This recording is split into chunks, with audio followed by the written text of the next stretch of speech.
Ayun, nandito po kami sa tuktok ng bundok, guys. Sa may ano po, yung iniwan ng mga ano yata to, hapot. Yung tangke daw po na sinasabi.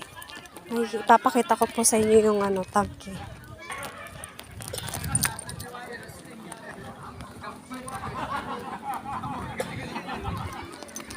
Ang dami pa ng tao dito. Sobrang dami po ng tao, guys.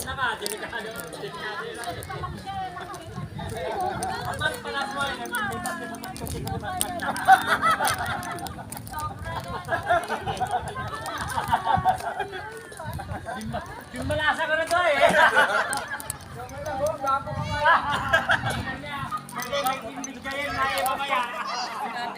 Ayun po yung tangke. Ayan po yung sinasabi nilang tangke. Na iniwan ng mga hapon. Ayan. Ayan po, guys. Kita niyo po ba?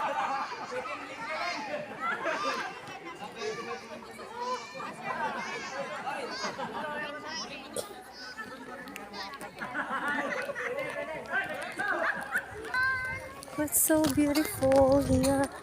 It's more fun in the Philippines yan, guys. Napakaganda po. Napakalamig dito. Ayan po yung tangke. Ayan o. Ayan. Yan po yung iniwan ng mga hapon dati. Na sinasabi po nila. Ayan. Yan. Ang ganda po dito, guys, pasyalan. Pinakatuktok po ng bundok. Ito yung pinakamalaking tuktok ng bundok sa may Pangasinan, Maliko. Ayan, ang ganda, sarap din po dito. Oh, ang sarap. Ang dami pong ano. Dito lang po yan sa Pangasinan.